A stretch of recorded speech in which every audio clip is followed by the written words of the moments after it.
L'Iran n'est pas une menace existentielle pour Israël, mais c'est une menace stratégique. Maintenant, comparons les bilans de ces deux pays. L'Iran n'a jamais attaqué un voisin. Israël a attaqué ses voisins à plusieurs reprises. l'Iran a signé le traité de non-prolifération.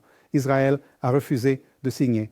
L'Iran se soumet aux inspections par l'Agence internationale de l'énergie nucléaire. Israël refuse de se soumettre. L'Iran ne possède pas d'armes nucléaires. Israël a entre 75 et 400 armes nucléaires. Donc, Israël pose une menace existentielle à l'Iran. Maintenant, encore un point à aborder. Depuis 40 ans, Israël mène une campagne systématique de désinformation sur l'Iran. Pourquoi les mensonges? Pourquoi les deux poids, deux mesures? Pourquoi Hypocrisie. Professeur Schleim, pouvez-vous dire cela sérieusement? Je n'arrive pas à le croire.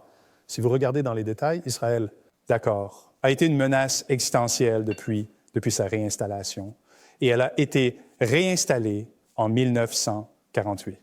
Et en tant qu'historien, je suis sûr que vous serez d'accord. Israël, uniquement par autodéfense, se défend. Et Israël n'a jamais menacé un autre pays. Israël a attaqué ses voisins. Pas en légitime défense. Un exemple, le premier, c'est la guerre de Suez de 1956. Ce n'était pas une guerre de légitime défense. C'était une conspiration coloniale pour attaquer l'Égypte. Le Liban, 1982, n'était pas du tout une guerre de légitime défense. C'était une invasion israélienne, d'accord, du Liban.